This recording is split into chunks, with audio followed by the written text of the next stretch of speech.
இப்போ நேற்றுக்கு சாயங்காலம் மாண்புமிகு பியூஷ் கோயல் அவர்களும் நிதியமைச்சர் அவர்களும் என்ன சொல்லியிருக்காங்க கார்ப்பரேட் நிறுவனங்களுக்கு, ஐயா நாங்கள் கொடுத்துருக்கிற விலை குறைப்பு கன்சியூமரை போய் அடையணும், தயவு செஞ்சு நடுவில் நீங்கள் அதில் லாபம் பார்த்துறாதீங்க, விலையேற்றிடாதீங்கன்னு சொல்லி அவங்களே வார்னிங் கொடுக்குறாங்க. சார் ஆனால் இந்த வார்னிங் பெட்ரோலியம் கம்பெனிக்கு பொருந்துமா சார்? ஏன்னா அவங்க தான் பெட்ரோல் ரேட்டை இது பண்ண மாட்டாங்க. ட்ரம்ப் என்ன சொல்கிறாரு, 25% வரி அதிகமாக கொடுக்க போகிறேன், ஏன்னா நீங்கள் ரஷ்யாவிலேருந்து ஆயில் வாங்குறீங்க, போருக்கு நீங்கள் உதவி பண்ணுறீங்க மறைமுகமான்ற. நம்ம என்ன சொல்கிறோம், எனக்கு எங்கே சீப்பாக கிடைக்குதோ அங்கேருந்து தானே வாங்குவேன், எங்களுடைய வர்த்தகம் இவ்வளோ இருக்குது, இவ்வளோ கோடிக்கு வாங்கி லட்சம் கோடிக்கு நாங்கள் வாங்கியிருக்கோம், சீப்பாக கிடைக்குது எங்களுக்கு. அப்போ அந்த சீப்பாக கிடைக்கக்கூடியதை மக்களுக்கு ஏன் கொடுக்கல?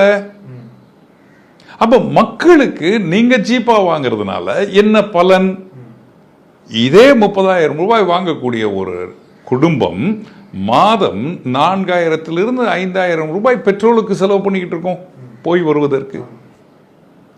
இன்றைக்கு பாதி இளைஞர்கள் டெலிவரி ஏஜென்ட்டாக தானே இருக்காங்க. அவர்களது வருமானத்திலேயே நம்பி இருப்பது வெஹிக்கிள் தானே, அந்த செலவு தானே. கொஞ்சம் பெட்ரோல் விலையை குறைச்சிருந்தீங்கன்னா மாதம் 2,000 ரூபாய் அவங்க கையில் போய் சேர்ந்துருக்கும். இந்த நேரத்தில் டெக்ஸ்டைலில் 2,500 ரூபாய்க்கு மேலே ஒரு துணி வாங்கினீங்கன்னா 18% உங்களுக்கு வரி. எப்படி ஏற்புடையதாக இருக்கும்?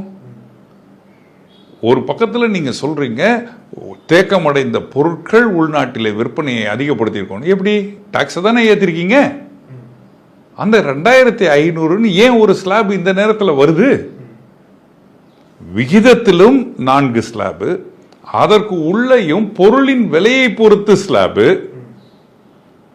7,500 ரூபாய் வரைக்கும் இருக்கக்கூடிய ஹோட்டலாக இருந்தால் இவ்வளவு வரி, அதற்கு மேல்னா இவ்வளவு, துணிகள் 2,500 கீழே இருந்தால் இவ்வளவு, 2,500 எவ்வளவு கன்ஃபியூஷன். அப்போ ஒரு தயாரிப்பாளர் 1,000 ரூபாய் துணி பண்ணுபவர், 3,000 ரூபாய் பிராண்டட் ஷர்ட் பண்ணுபவர், இரண்டுக்கும் 2 டிஃப்ரெண்ட் வரி, ஒரே பொருள். அப்போ முந்தி இருந்ததுக்கும் இப்போ இருப்பதற்கும் என்ன வித்தியாசம்? சாப்பிடும் பொருட்களை எடுத்துக்கொள்ளுங்க. சப்பாத்தியோ பரோட்டாவோ நீங்கள் வாங்கினீங்கன்னா 0% டாக்ஸு. இதே இட்லியோ தோசையோ நீங்கள் வாங்கினீங்கன்னா 5% டாக்ஸு. இது என்னது?